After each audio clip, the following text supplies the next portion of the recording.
Eccoci qui, ancora ben ritrovati, sono ancora in compagnia di Paolo Golinelli, che ieri abbiamo cominciato a conoscere, abbiamo cominciato a capire un po' come la pensa riguardo all'arte, riguardo al panorama, diciamo, dell'arte contemporanea e della critica. Oggi invece, Paolo, lasciamo un po' da parte la tua professione, la tua carriera e quindi il tuo mestiere, perché di questo si tratta, e concentriamoci invece su di te come persona. Se è vero che è importante conoscere un artista, conoscere la sua vita per coglierne attraverso i quadri aspetti e dettagli ancora più importanti, parlami di te, della tua infanzia. Io so che tu sei nato a Lugo. A Lugo di Romagna, Ravenna. Ecco, che bambino eri? Che infanzia hai avuto? Beh, ho avuto un'infanzia buona perché i miei genitori erano impiegati dello Stato, mio padre era alle poste, direttore delle poste, e mia mamma insegnante, maestra elementare. Quindi non è che fosse messo male come famiglia, se non altro almeno a tavola si parlava ogni tanto, anzi spesso si parlava sempre di cose culturali. Certo, quindi hai avuto un imprinting, diciamo, importante, sì, no? importante. Sei cresciuto in un ambiente, che sicuramente all'interno del quale si respirava un'aria, diciamo, già culturale. Mi facevano rigare diritto, ma io ero sempre stato ribelle nei confronti. Erano dei genitori severi tuoi? Ma severi no, insomma. Severi se facevo il maleducato, ma se no non erano che mi imponevano, capivo io da solo, insomma. E tu eri un bambino capriccioso. Obbediente? Capriccioso. Ed eri ribelle pure allora, perché tu ribelle, poi, sì, perché... diciamo, sei cresciuto in un ambiente forse anche agevolato, forse anche dato dal fatto che hai vissuto gli anni, diciamo, di fervore, di fermento, poi soprattutto nell'arte. Però ecco, che bambino eri? Eri ribelle ancora allora? Ma ero, diciamo, tignoso, perché quando andavo dal barbiere, mi mettevano sul seggiolone lì a Lugo, arrivava il barbiere e io mi scompigliavo i capelli, tanto per dirne uno. Così ero vivace. Vivace, insomma. E poi? Vivace e no, delle volte poi mi appartavo, facevo le mie cosine, tranquillo, insomma. Ma ti isolavi dal resto del gruppo pure a quell'età? Eri un bambino molto socievole oppure tendevi a richiuderti in te stesso? Dipende, insomma, dipende anche lì l'ambiente. Io essendo del Sagittario, adesso non è che voglio fare catalogare le cose, ma i Sagittari sono segni del fuoco. È il fuoco sotto la cenere, perché ci sono 3 segni del fuoco: Ariete, fuoco nascente; Leone, fuoco dominante; e Sagittario, il fuoco che finisce. Però il Sagittario è un po' vendicativo delle volte, ma fa tutte le cose a ragion veduta, però, generalmente, ed è estemporaneo anche. Ok, lasciamo un attimo da parte il discorso astronomico, che comunque esatto, potrebbe essere interessante, però com'è accaduto che tu hai deciso tu hai fatto le scuole superiori, le scuole io dunque ho fatto le elementari, le medie con il latino. A Lugo?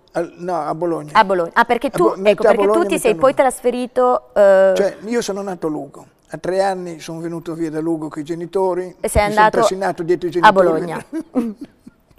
E poi dopo sono arrivato a Bologna. Ok. A Bologna ho vissuto sempre a Bologna fino ad adulto, e poi dopo lì ho studiato, ho fatto le scuole medie col latino, parte del liceo scientifico che l'ho piantato lì perché il latino non lo immagazzinavo bene. Ecco, ma già allora quali erano le materie che più ti interessavano, che più ti affascinavano? La pittura. Ecco, per capire esatto, sì. come è avvenuto il tuo avvicinamento al mondo dell'arte, alla pittura. Come è avvenuto? È avvenuto perché mi incuriosiva il disegno, riuscire a disegnare, ecco. E avevo la volontà di fare il disegno e lì mi mettevo, disegnavo, pasticciavo sui fogli quando ero bambino, anche sui quaderni, e cancellavo fin tanto da fare il buco nella carta, perché dovevo cancellare, fare, rifare, sempre così. E fin tanto che man mano che si va avanti poi si cancella meno, oppure si ha più chiarezza nelle cose. E poi non basterebbe una vita per fare qualcosa, ce ne avevo 2, 3, 4 vite per veramente andare avanti. Tu credi che ancora ci siano delle cose che non hai fatto ma che vorresti ancora fare? Una tra queste? Ma non so, migliorare il mio intento artistico. Adesso è difficile da spiegare perché quello si vede andando avanti con il lavoro, ecco. E lavorando uno scopre man mano quello che manca nelle altre cose, cosa bisogna aggiungere, cosa bisogna togliere. Quindi tu credi che sia il primo segno di formazione, la prima formazione avvenga tramite l'esperienza? Sì. Ok. A proposito, tu ad un certo punto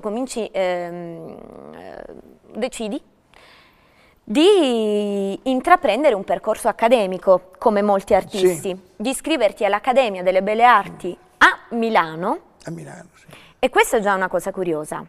E ancora prima di analizzare, ancora prima di chiederti gli anni, diciamo, milanesi, chiamiamoli così, seguiti da una rinuncia, e poi ci arriveremo, perché tu allora a 18 anni, quanti anni avevi?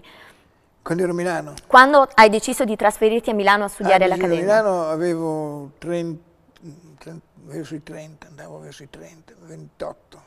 Ok, è già comunque un po' tardino rispetto ai giovani che oggi intraprendono la carriera un po' prima, diciamo, l'Accademia si fa a 18 anni dopo il liceo, no? Ho capito. Cos'è che ti spinge a andare a Milano e non rimanere in territorio bolognese, dove anche allora c'era un'Accademia delle Belle Arti? Perché? Perché l'ambiente culturale e artistico bolognese non ti aggradava? No, andava bene, ma solamente ritenevo che Milano fosse desse di più che Bologna. Bologna è più un paese, ecco. Almeno come adesso, una volta non lo era. All'epoca dei Carracci non lo era, era qualche altra cosa di meglio. Tu a 30 anni decidi di trasferirti a Milano. Ma prima di 30 anni, ero adesso sui 27 anni, 26-27 anni. Okay, però comunque... prima ancora vorrei dire che ho fatto anche un corso di disegno anatomico e chirurgico. Ci arriviamo in quello ed è importante. Sì, perché tu ti sei specializzato a Bologna in disegno anatomico, ma adesso non vorrei parlare di quello perché è un discorso che voglio affrontare nelle prossime puntate. Studi, fai il tuo percorso accademico che non completi, perché tu decidi di non finire l'Accademia delle Belle Arti. No, non finire, l'ho appena iniziata e poi sono scappato via. Ecco, qual è il motivo? Motivo perché disimparavo. Ecco, tu mi hai detto, anche in delle conversazioni che abbiamo avuto prima con Paolo, mi hai detto no, io non ho terminato l'Accademia. Allora io, incuriosita, e vedendo nelle sue opere comunque, e poi ne parleremo dietro le spalle, ne abbiamo alcuno, vedendo nelle sue opere un'impronta classica, un'impronta accademica, e tu mi hai detto anche che ti rifai molto al classicismo in arte, io ho detto ma perché non hai concluso? Perché in accademia si disimparava. Sì. Ecco, quali sono gli strumenti con cui all'Accademia si disimparava? Perché? Cosa ti ha spinto a mollare? Mi ha spinto a mollare che io avevo un intento figurativo.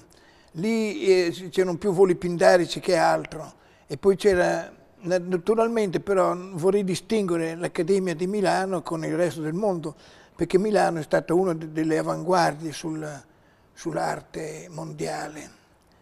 Parli di Brera? Prima degli Stati Uniti, quando si faceva la pop art, diciamo così, è nata nel contesto milanese, Dopo sono venuti gli americani. Prima gli inglesi, poi gli americani. Ma gli inglesi neanche tanto, gli inglesi. Diciamo che la Gran Bretagna è un po' la prima patria, poi in America... È un'isola la Gran Bretagna e basta.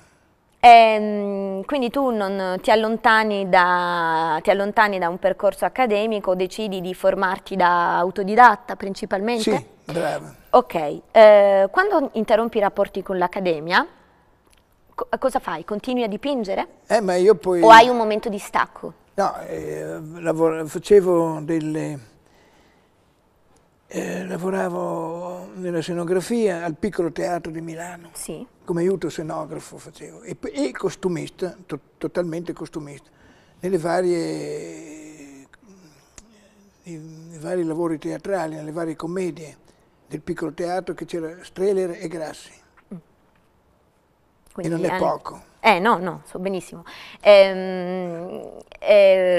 Riguardo a questo, riguardo al percorso accademico, ancora prima di quello teatrale, che approfondiremo, te ne sei pentito? Se tu tornassi indietro, se tu potessi tornare indietro, concluderesti il tuo percorso? O sei fermamente convinto che quella formazione da autodidatta ti abbia portato a qualcosa che l'accademia non ti avrebbe portato? Sì.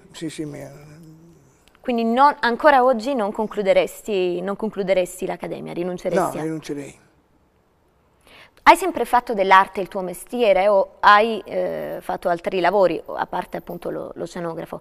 Ti sei sempre saputo mantenere con l'arte? Sempre. Quindi tu hai praticato soltanto questo, quindi la tua arte è il tuo mestiere. Io vivo di professione, sono un professionista, cioè il professionista mangia solo con la sua professione. Esatto, la differenza tra... Questa è la mia professione.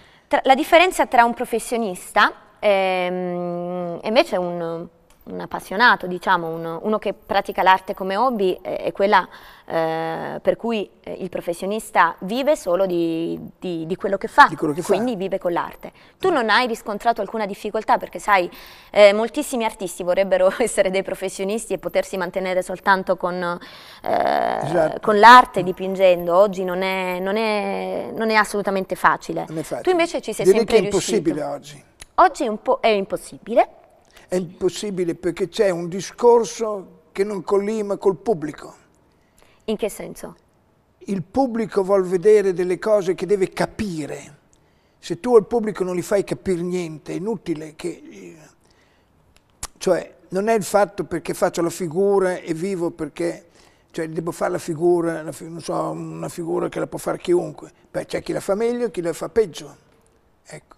Però il pubblico non è ignorante del tutto. Il pubblico ammira le cose che sono fatte bene, cioè, però bene, che per lui sono fatte bene. Però lei lo sente in un discorso che un po' potrebbe essere anche complesso. Tu forse intendi il pubblico recepisce maggiormente, con più facilità, ciò che riesce a comprendere, ciò che è conforme certo senso, alla sì. sua forma mentis. E mi sembra un riferimento, correggimi se sbaglio, ad alcune pratiche d'arte contemporanea, che molto spesso utilizzano linguaggi sempre più forse incomprensibili, sebbene ma tornano quotidiani. A Canossa anche, vedo però che molti ritornano al figurativo. Io ad esempio, tanto per dirne una, sono sempre stato figurativo, ho fatto anche dei quadri astratti, perché però mi ha infatti entusiasmato anche l'astratto. Il tuo caso è curioso perché tu segui un percorso accademico, parti dal figurativo, l'arte classica ti è esempio, però so che sperimenti tantissime cose, soprattutto negli anni 70, so che ti dedichi anche all'op art, all'optical art, insomma. Sì, brava. Ecco, quindi questo, diciamo... un discorso d'avanguardia che facevo io, che gli altri non avevano ancora fatto, per far vedere, io sono capace di fare questo, voi non avete ancora fatto niente. Quindi... Però, attenzione, loro, quelli che vanno avanti di certe cose, perché sono raccomandati, perché nell'arte c'è della mafia. Ok, quello ovviamente specialmente Bologna. Quella ovviamente è una tua opinione, io l'ascolto e la rispetto. Con questo inciso ci salutiamo qui, ritorneremo sulla tua sperimentazione, sul discorso sull'avanguardia. Ti saluto per oggi, saluto il nostro pubblico a casa e vi aspetto domani alla stessa ora con Paolo Golinelli. Ciao a tutti!